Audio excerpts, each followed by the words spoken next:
Hello, welcome everyone, welcome everybody. तो बच्चों यहाँ पे आज बड़ी इंपॉर्टेंट इंफॉर्मेशन मैं आप लोगों के साथ शेयर करने वाला हूँ। देखिए, बहुत सारे एग्जाम्स ऐसे हैं जब आप उसके लिए प्रिपेयर करते हैं तो सबको एक ही चीज सबसे पहली रिक्वायरमेंट होती है कि लाइफ में फाइनेंशियल सिक्योरिटी मिल जाएगी, कि जैसे ही कोई जॉब लगेगी उससे फाइनेंशियली वो सिक्योर हो जाएगा और कहीं ना कहीं सोशल रिस्पेक्ट तो बढ़ी जाती है। एज अ जूनियर इंजीनियर आप कहीं भी ज्वाइन करते हैं तो कहीं ना कहीं ये सुनिश्चित करता है कि आप एक स्टेबल पोजीशन में अब हैं, तो आप सोशल अपने आसपास अपने रिलेटिव्स के बीच में अपनी फैमिलीज के बीच में एक रिस्पेक्ट अर्न कर लेते हैं कि हाँ भैया ये एक लड़का अच्छे पीएसयू या अच्छे स्टेट गवर्नमेंट या अच्छे सेंट्रल गवर्नमेंट में कहीं सेटल है। तो मतलब कहीं ना कहीं हमारे सेटलमेंट की जो डेफिनेशन है बच्चों, वो हमारी दो ही चीजों पे सबसे मेन रिलाई करती है। वो है हमारी फाइनेंशियल सिक्योरिटी, ठीक है ना, और हमारी सोशल रिस्पेक्ट या सोशल सिक्योरिटी हम कह सकते हैं। ठीक है, मानते हो इस बात को? पर याद रखिए, आप ज्वाइन कर रहे हैं एज अ जेई किसी भी प्लेटफॉर्म पे या किसी भी ऑर्गेनाइजेशन के साथ, बट अगर यही चीज यही होती है तो और बेहतर होता है। यही चीज अगर उससे भी ऊपर होती है तो और बेहतर होता है। यही चीज आगे जाके आईएएस पीसीएस की बात आती है तो फिर रिस्पेक्ट का तो फिर कहना ही क्या, वो तो बात ही फिर राजाओं वाली हो जाती है।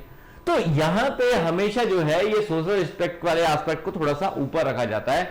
कई बार आपने देखा है बैंक में लोग बहुत टफ जॉब करते हैं, क्लरिकल लेवल पे भी करते हैं, लेकिन वो एक गवर्नमेंट बैंक में है तो उन्हें सोशल रिस्पेक्ट तो अच्छी मिल जाती है, भले ही वो सैलरी उतनी अर्न ना कर रहे हो, बट कहीं ना कहीं सोशली तो एक्टिव वो हो ही जाता है चीजों को लेके।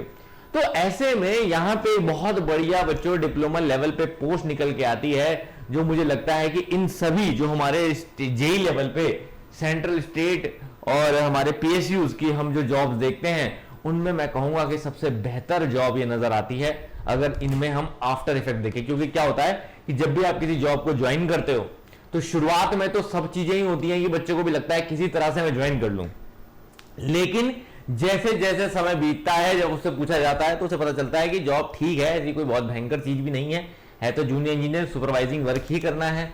लेकिन यहां पे एक मात्र एक ऐसी जॉब मैं को देखने को मिलती है बच्चों जिसमें ये साफ नजर आता है कि भाई ये जॉब जो है वो जॉब सिर्फ और सिर्फ एक जॉब ऐसी नहीं है कि जिसमें आप सिर्फ और सिर्फ रिस्पेक्ट या फाइनेंशियल आपको एक बहुत अच्छा पोजीशन होल्ड करने को मिलता है, एक बहुत अच्छा वर्किंग एनवायरनमेंट मिलता है, बहुत ज्यादा फ्रीडम मिलती है।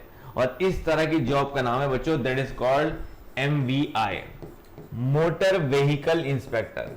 और आपको यकीन नहीं आएगा, क्योंकि जब तक मैं भी इतना ज्यादा इसको एक्सप्लोर नहीं किया था तब तक मुझे भी लगता था कि ये तो कुछ इतना बेहतर जॉब नहीं है, लेकिन जब से हमारे स्टूडेंट्स यहां निकलने शुरू हुए हैं और उनकी एक एक दो दो 3 साल की सर्विस के बाद जब उनसे बात हुई है तो उनका सेटिस्फेक्शन लेवल देख के मजा आ जाता है। क्योंकि मैंने अभी तक जितने भी, चाहे वो डीआरडीओ, पीएसयू, एनटीपीसी, किसी भी हमारे इंजीनियर से दोबारा बात करी है तो यही हुआ है कि ठीक है, अच्छी जॉब है, कोई दिक्कत नहीं है, लोकेशन थोड़ी घर के नजदीक हो जाती तो ये हो जाता वो जाता। लेकिन ये मात्र एक ऐसी जॉब है जो बहुत ज्यादा बेहतर और खुश नजर आते हैं बच्चे, कहते हैं कि सर बहुत बढ़िया डिसीजन था, मजा आ गया, बढ़िया जॉब है, ये है वो है। तो ये मुझे बहुत बेहतर लगता है कि ऐसा क्या है इस जॉब में क्या नहीं।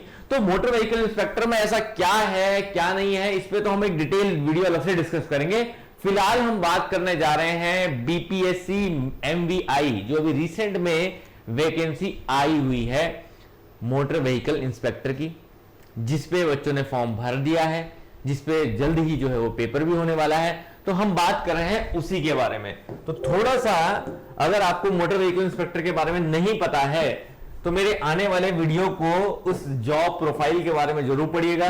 लेकिन उससे पहले जिस बच्चों का बीपीएससी मोटर व्हीकल इंस्पेक्टर का एग्जाम है उसको यह जानना जरूरी है कि इसकी प्रिपरेशन को कैसे करना है, क्या करना है, किन चीजों का ध्यान रखना है। That is very very important, ठीक है ना, क्योंकि बार बार इस तरह की वैकेंसी, इस तरह की पोस्टें ये बार बार नहीं आती हैं। लिमिटेड सीट जिस स्टेट में आती है, ये हमेशा स्टेट लेवल पे आएंगी बच्चों, स्टेट लेवल के पीएससी पे ही आएंगी, कभी यूके पीएससी पे आएंगी तो कभी यूपी पीएससी पे आएंगी। तो ये आपको हमेशा जो है वो स्टेट लेवल के पीएससी में ही देखने को मिलेंगी, ठीक है ना। अब क्या है इसमें क्या नहीं है, आइए मैं डिस्कस कर लेता हूं। तो वैसे तो हमने नोटिफिकेशन ऑलरेडी पूरा डिस्कस किया हुआ है, आप यूट्यूब में आपको वीडियो हमारा मिल जाएगा, जिसमें इसका पूरा नोटिफिकेशन डिस्कस किया हुआ है। लेकिन फिलहाल मैं एग्जाम के बारे में बता रहा हूं बच्चों, जो प्रिपेयर कर रहे हैं उनको पता होना चाहिए कि इसमें जो है वो 3 पेपर होते हैं बीपीएससी के अकॉर्डिंग, पेपर 1, पेपर 2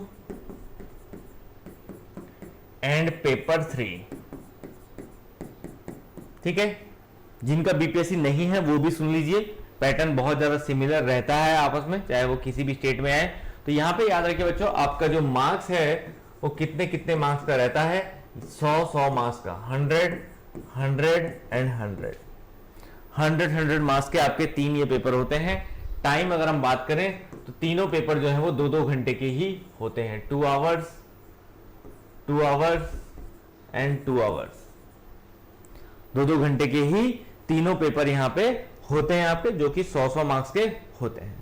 अब पहला पेपर होता है आपका, that is called general studies और मैथ्स। तो मैथ्स में आपका यही सब है जो आपकी अंक गणित, भौतिक, साइंस, आपका जनरल स्टडी, जनरल घटनाएं जो आपकी हुई हैं उन सब के ऊपर। तो यहां कहीं ना कहीं आपकी मैथ्स, साइंस मतलब मेन जनरल फिजिक्स वगैरह जो होती है, और आपकी जो है वो जनरल स्टडीज मतलब जीके, ये तीनों चीजें यहां पे 2 घंटे का एक पेपर इसी के ऊपर होता है, जो सिर्फ जनरल स्टडीज का पेपर सारे एमसीक्यू ही होंगे।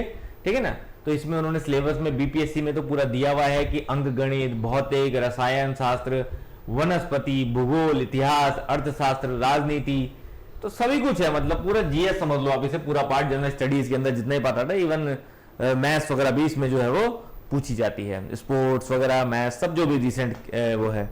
इधर है आपका पूरा का पूरा पेपर 2 जो है वो आपका है टेक्निकल, मतलब अगर आप मैकेनिकल अभियांत्रिक से भरे हुए हैं, यांत्रिकी से, तो यांत्रिकी अभियंत्रण से आप भरे हुए हैं, तो फिर आपका पूरा टेक्निकल का जो है वो 100 नंबर का यहाँ पे आएगा, जो कि टेक्निकल का कोर्स सिलेबस ही है, जो कि सब जगह पूछा जाता है, जो कि आप पढ़ते हैं मैकेनिकल का सिलेबस, वही कोर्स सिलेबस का आपका टेक्निकल। तो पूरा 100 नंबर का टेक्निकल।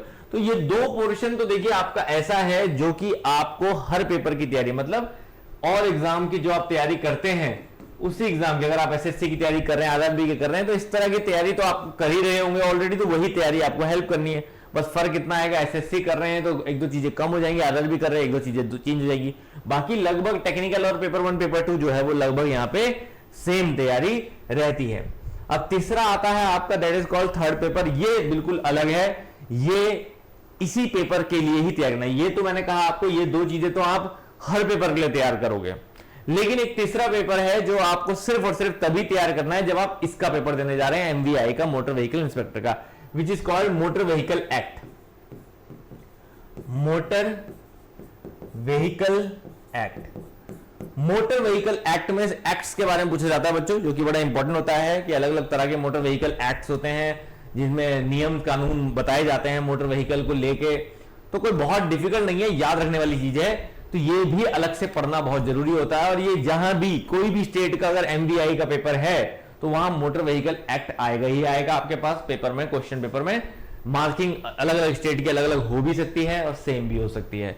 तो कुल मिला के आपको ये तैयार करना है बच्चों। तो यहां पे देखिए, हमने ऑलरेडी वही वाली बात है ना कि एमवीआई का जनरली आपको कोर्स कहीं मिलेगा नहीं, और अगर आप कोर्स देखने जाओगे भी तो उसकी कोई गारंटी नहीं है कि वो कोर्स सच में एमवीआई को लेके बना रहे हैं या कुछ भी कोर्स बना हुआ है, ठीक है ना। बट हमने ये चीज ऑलरेडी प्रूव और टेस्टेड इसलिए है क्योंकि we have number of selections बच्चों।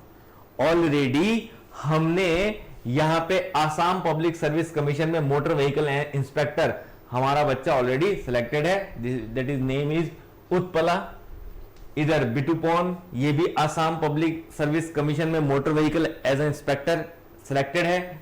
ये भी आशीष जो है, ये भी motor vehicle as a inspector selected है। इधर मोनजीत की बात करें, motor vehicle inspector as a selected है। ये सभी जो है भी रिसेंट एग्जाम में ये सब बच्चे as a motor vehicle inspector पढ़ के ही सिलेक्टेड हैं। और इन्होंने अभी तो मेहनत खुद भी बहुत करी, ऑब्वियसली बात है खुद की मेहनत तो सारी रही रहेगी, लेकिन जब हमने इनसे बात करी तो साफ यही हुआ, बच्चों ने ही बताया है कि टेक्निकल में पूरी हेल्प जो है वो मेक इट इजी से उन्हें मिली है और उससे उनका पेपर जो है वो आसानी से क्वालिफाई हुआ है। तो वो सिलेबस, वो कोर्स बच्चों पूरी तरह टेस्टेड है ऑलरेडी, ठीक है ना। और अगर मैं बीपीएससी की भी बात करूं तो यहां पे आप देख सकते हो कि बीपीएससी में नंदन राज ऑलरेडी सिलेक्टेड है बच्चों एज अवर स्टूडेंट, और जिसने तो बहुत ज्यादा, कोई ऐसा भी नहीं कि बहुत पैसा खर्च किया होता अदर कोर्स में, कोर्स उसने लिया है, लेकिन उसका भी कहना यह है कि सर आपका फ्री कंटेंट भी इतना अच्छा था कि मैंने तो उससे भी पेपर निकाल लिया, जो मेरी पर्सनली बात भी हुई है, बहुत बार बात हुई है, और बहुत बहुत ही डिसेंट, मतलब ये सभी बच्चे वो हैं बच्चों जो सिलेक्टेड हैं, ठीक है ना, जो मतलब एक डिजर्विंग सिलेक्शन है, जो ऐसा नहीं कि तुक्के में पेपर निकल गया, दे आर डिजर्विंग सिलेक्शन। और ये सब वो हैं जिनको अलग अलग जॉब के ऑप्शंस पे भी जा सकते थे वो, लेकिन उन्होंने मोटर व्हीकल इंस्पेक्टर को चूज किया क्योंकि इन्हें वो समझ में आ गया था कि यार ये जॉब जो है वो एक क्रीम जॉब है। यहाँ पे one of the most example मैं बताऊंगा बच्चों, Maharashtra RTO AMVI MPSC, Maharashtra public service commission का पेपर निकालते हुए ये भी आरटीओ इंस्पेक्टर है सरला, जिसकी तो अगर स्टोरी आप सुनोगे तो आपको मजा ही आ जाएगा कि कैसे इसने स्ट्रगल किया।